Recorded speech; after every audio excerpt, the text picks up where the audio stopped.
Personne n'y était, et il n'y avait rien à part un grand et long miroir. En tant que policier, quelle est votre histoire la plus effrayante? Pas un flic, mais un militaire. Mon unité effectuait des exercices d'entraînement dans une jungle quelque part. Nous descendions une rivière dans ces petits bateaux à moteur lorsque quelqu'un s'est rendu compte qu'il nous manquait un homme et un bateau. Nous sommes donc partis à la recherche de l'homme. Nous avons fini par trouver son bateau à un embranchement de la rivière. Aucune trace de l'homme. Rien n'indiquait non plus qu'il avait pu être attaqué par un crocodile. Il s'est juste évaporé. On n'a jamais retrouvé son corps. Pas de morceaux d'uniforme, pas de sang, rien. Tout ce qu'on sait, c'est qu'il s'est fait attraper par une tribu indigène et qu'il est mort. Ok, donc je supervisais l'équipe du soir dans une petite ville de l'Australie rurale. Nous avons une grande rivière qui serpente le long de la ville et passe à proximité de certaines zones résidentielles. C'est 1 kilomètre de large dans certaines parties, à des berges escarpées. Un de mes équipages s'occupait avec quelque chose et l'autre s'occupait de 2 frères qui menaçaient de se suicider après s'être battus dans une résidence près de la rive du fleuve. J'ai assisté pour donner un coup de main à mon équipe. À notre arrivée, nous avons trouvé un frère qui s'automutilait et se droguait. Nous l'avons retenu pour l'empêcher de se faire du mal. Il nous disait qu'il voulait se suicider et a été transporté à l'hôpital par ambulance pour des raisons de santé mentale. Comme nous avions procédé à l'appréhension, mon équipage a dû accompagner l'ambulance pour la sécurité de tous. Mon équipage part et la famille me dit que l'autre frère s'est enfui sur la rive sèche de la rivière en menaçant de se pendre. La famille a dit qu'il était ivre mais qu'il n'avait rien pour se pendre. J'étais inquiet et j'ai décidé de me rendre à la rive près de l'endroit où il pensait qu'il avait descendu. Les 2 équipages étaient occupés et j'étais seul, la nuit et il a commencé à pleuvoir légèrement. J'ai garé ma voiture au sommet de la rive avec les lumières dirigées vers le buisson en espérant que s'il voyait mes lumières, il viendrait vers moi. Je sortis ma torche et descendis la berge. J'ai trouvé une petite clairière et à une petite distance se trouvait un buisson épais. J'ai entendu quelque chose bouger dans la brousse. Cela ressemblait à quelque chose faisant des pas délibérés dans la brousse. J'ai crié en pensant que c'était le gars que je cherchais. Je lui ai dit que j'étais là pour l'aider et je l'ai supplié de sortir. Aucune réponse et quand je parlais, quoi que ce soit, il a cessé de bouger. J'ai continué à parler en essayant d'établir un contact alors que mon instinct me disait que quelqu'un se trouvait dans l'épais buisson devant moi. Pas de réponse. Ma torche ne pouvait pas pénétrer dans la brousse mais je pouvais entendre des bruits de pas distincts. J'ai cessé de faire du bruit, j'ai éteint ma lumière et je suis resté immobile en écoutant. J'entends un mouvement venir vers moi dans la brousse. Je suis resté immobile et j'ai écouté. Il s'est rapproché. Sans réfléchir, ma main descendit vers mon arme et j'étais prêt à dégainer. J'ai allumé ma lumière et j'ai avancé et j'ai entendu ce que c'était s'éloigner de moi. J'ai reculé, j'ai éteint ma lumière et je suis resté silencieux. Il a commencé à se rapprocher de moi, sondant ma position. J'ai répété l'exercice une fois de plus, il a reculé et est revenu sous un angle différent. À ce stade, j'étais en état d'alerte maximale. Quelque chose m'a dit de partir. J'ai eu ce sentiment lourd et étrange.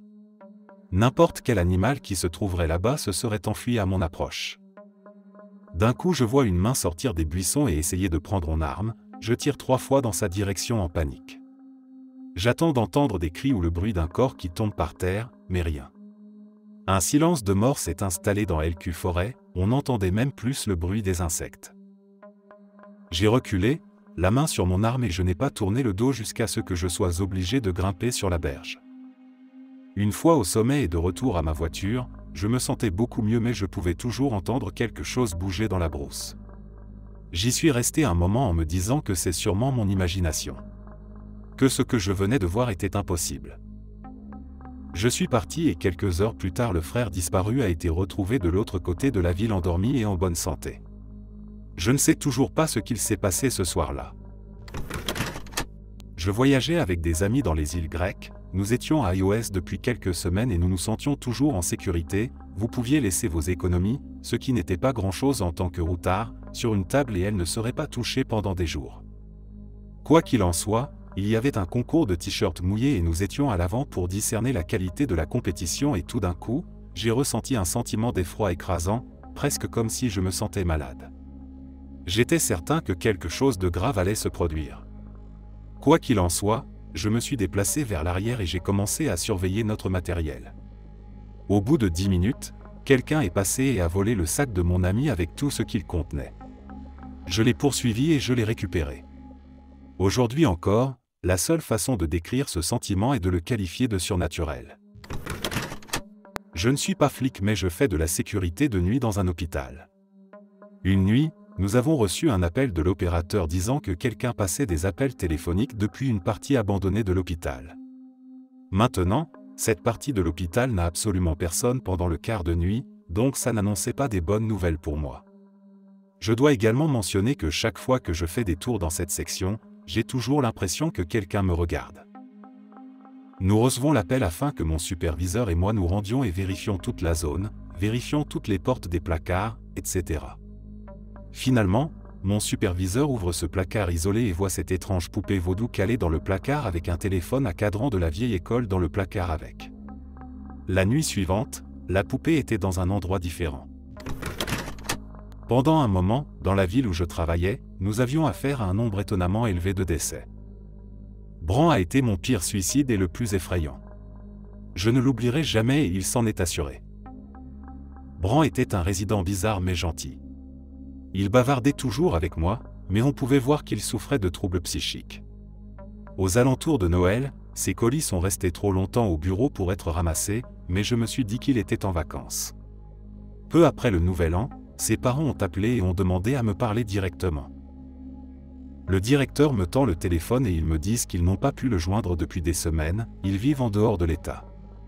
Je leur dis d'appeler le bureau, ce qui n'est pas autorisé en raison des lois sur la protection de la vie privée, et je prends mes clés pour me rendre à son appartement. Son chien Rocky aboie, je vérifie la porte d'entrée et elle s'ouvre, l'odeur me frappe comme une tonne de briques. Il est mort et l'a été depuis un moment. Mes collègues arrivent. Bran s'est tiré une balle et est resté assis pendant 10 jours. J'ai dû l'identifier avant qu'il n'appelle sa famille. Rocky a commencé à le manger parce qu'il est resté si longtemps sans nourriture. Les résidents au-dessus, sur le côté et derrière lui sont sortis et nous les avons laissés partir. À ce stade, je pense que je suis en train de perdre la boule parce que je continue à voir Bran du coin de l'œil au travail. Seulement au travail. Parfois, je le voyais passer devant les fenêtres du bureau et je criais à mon directeur, qui me croyait heureusement, mais je ne le voyais jamais directement. Environ un mois après que nous ayons nettoyé son appartement et retourné les appartements autour du sien, 2 petites sœurs coréennes ont emménagé dans l'appartement d'Aak sans grave côté. L'appartement partage un mur avec sa chambre. À ce moment-là, personne dans le quartier ne sait ce qui s'est passé et, comme Bran ne sortait jamais, personne ne le connaissait ni ne savait qui il était. Cookie, l'une des sœurs, entre et me demande un jour si quelqu'un est mort dans leur appartement. Je lui réponds que non. Elle me dit qu'un homme se trouve dans les environs de son appartement et qu'il est affolé de ne pas pouvoir traverser. Je lui demande alors si elle l'a vu et elle me décrit Bran. Je lui raconte ce qui s'est passé et elle m'assure qu'elle fera une cérémonie de passage pour lui le soir même. Je n'ai plus jamais vu ni senti Bran après cette nuit-là. Lorsque j'ai rejoint la police pour la première fois, au cours de nos 2 premiers jours d'école de formation, nous avons vu une conférence de ce vieux qui avait été en poste pendant environ 20 ans. Il nous a raconté son expérience la plus étrange. Il a dit qu'il était en patrouille dans une voiture, quand ils ont reçu un appel au hasard pour aller vérifier une maison. Il est arrivé et c'était une grande maison en quelque sorte isolée, ils ont frappé à la porte et personne n'a répondu. Il est allé ouvrir la porte et elle n'était pas verrouillée, et il est entré. La maison était vide. Pas de personne, pas de meubles, pas de possession. Complètement vacant. Il a regardé autour de lui et n'a trouvé personne, mais a ensuite regardé à l'étage et a cru voir quelqu'un bouger. Il monta à l'étage. C'était une très grande maison avec un long couloir à l'étage. Quand il est monté là-haut, il a vu quelqu'un entrer dans la chambre juste au bout du couloir. Il suivit la personne là-bas, appelant au fur et à mesure qu'il avançait. Encore une fois, toutes les autres pièces étaient complètement vides de meubles. Quand il est arrivé dans la pièce, il a vu la personne entrer, il l'a trouvée complètement vide. Personne n'y était, et il n'y avait rien à part un grand et long miroir. Il entra dans la pièce et se regarda dans le miroir. Elle nous a dit qu'il avait vu quelque chose dans le miroir qui, selon lui, l'a hanté pour le reste de sa vie. Il n'a pas voulu nous dire ce qu'il avait vu et a dit qu'il ne le dirait jamais à personne, mais que cela le terrifiait. Il se retourna et quitta la pièce pour partir. Alors qu'il marchait dans le couloir, il vit que toutes les pièces étaient maintenant remplies de meubles. Il n'y avait plus personne, mais la maison n'avait plus l'air abandonnée. Il a dit qu'il avait quitté la maison ce jour-là sans savoir ce qui s'était passé ni qui avait appelé la police, mais il était absolument sûr à 100% de ce qu'il avait vu. Le capitaine faisait partie de la première unité d'intervention qui a été dispatchée pour une alarme incendie résidentielle au milieu de la nuit. Nos protocoles de répartition exigent que nous envoyions la première unité d'urgence en cas d'alarme incendie, tandis que la deuxième compagnie d'engins et d'échelles répond à la routine. Nous répondons à des tonnes d'alarmes incendie et, dans 99% des cas, elles sont causées par un système défectueux ou de la nourriture brûlée, de sorte que nous ne nous énervons généralement pas trop. Quoi qu'il en soit, alors qu'ils approchent du quartier, ils voient la lueur orange au loin et, lorsqu'ils arrivent sur les lieux, ils trouvent une maison d'environ 400 mètres carrés avec un feu intense à l'arrière et qui a déjà traversé le toit. L'appel est alors transformé en incendie de structure et d'autres unités sont envoyées sur les lieux.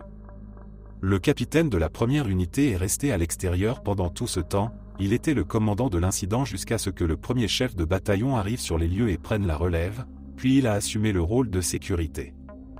Il est donc à l'extérieur, en contact radio avec les équipes qui combattent l'incendie à l'intérieur.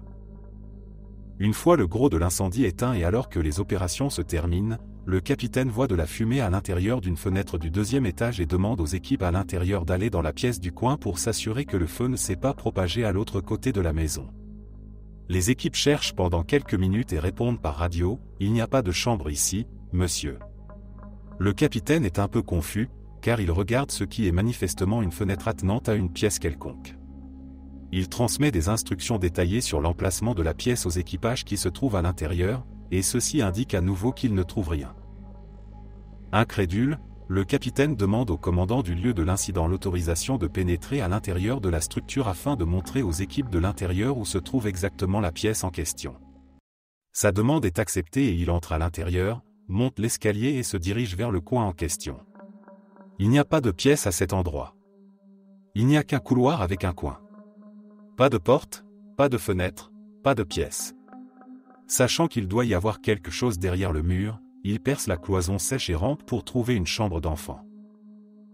La chambre est équipée d'une commode, d'un bureau et d'un lit parfaitement fait qui semble n'avoir pas été dérangé depuis des années. Pour une raison ou une autre, les propriétaires de la maison avaient décidé de cloisonner la chambre et de la laisser telle qu'elle, intacte et inaccessible. Le capitaine a déclaré que c'était l'une des choses les plus étranges et les plus sinistres qu'il ait vues depuis longtemps.